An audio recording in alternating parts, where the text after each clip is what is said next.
Right. Uh, so for this example, what we're going to do is we're going to try and show that this transformation given by t of xy, this is from R2 to R3, with the relationship that you're going to take x plus y, or the x component plus y component, the x component, and then 2 times the x component minus y component. We're going to see if this is a linear transformation, meaning it needs to satisfy these two properties. The first one being a scalar times the vector. That result, when it's mapped, is the same thing as the result map of the vector times that same scalar. Mm. And likewise here, what we're going to map or see is if the map of the sum of the two vectors is equal to the map of the vectors being individually mapped and then summed together. Okay. All right. So let's go ahead and dive in. Our vectors that we're going to try are u equals 1, 2, and v equals negative 1, 3. Our constant is negative 5.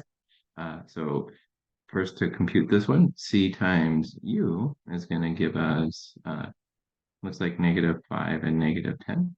So that's this component. And now I'm going to map it with this map. So the map of this thing, t of cu, is going to be, so I have negative 5 plus a negative 10. So negative 5 plus a negative 10, that's this first one.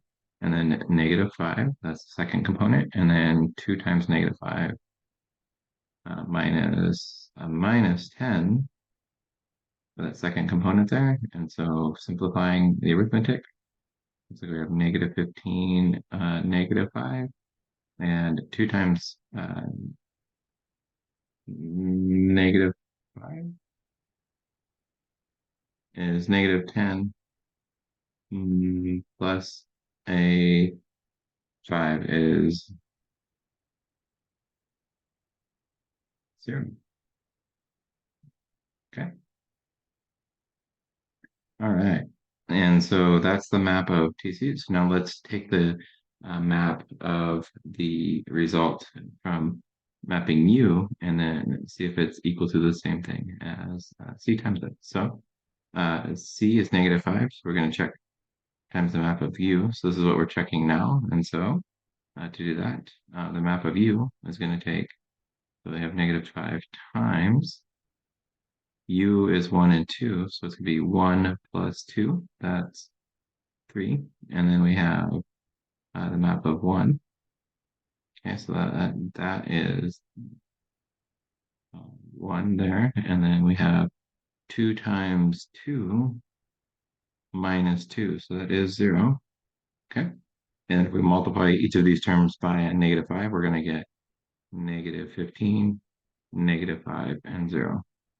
Since these two match up, it does satisfy that first property. All right, let's try it with the sum of the two vectors first and map that, and then we'll look at this at the transposed or mapped vectors and see if their sum is the same.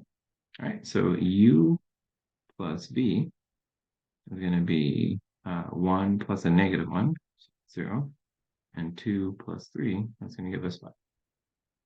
Okay, so the sum of these vectors is, and so now we're going to transform this vector. So this becomes t of those is going to be, we have 0 plus 5. So that'll be 5. And then we have 0 for the middle component here. And then we have 2 times 0 minus y, which is negative, which is going to be 5. So it's going to be minus 5 down here. Okay. And now we're going to, so this is the map of the sum of those two vectors. It goes to 5, 0, negative 5. So now let's map each of these vectors individually and see where they go. Well, this first one, t of u, we already did that one in the first part, right? T of u, we saw that map to 3, 1, 0. So let's map t of v and see where that goes. We have negative 1 plus 3. So it's going to give us 2. And then we have the x component, that's going to be negative 1. And then we have the y component, so, or the z component.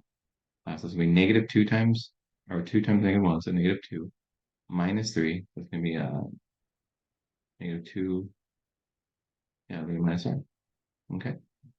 All right, so let's go ahead and add these two together. So tu plus t v is going to be 3, 1, 0 plus 2, -1, -5. And adding these together, you're going to get, that should be a 1 there. 3 plus 1 is 5. 1 plus a -1 is 0. And 0 plus a -5 is a -5. If we compare that to our other one, those two match. So this matches with this, so it satisfies that second property as well. So this is a linear transformation. This T represents a map from R2 to R3. That's a linear transformation. And I hope that was helpful, and I'll see you in the next video.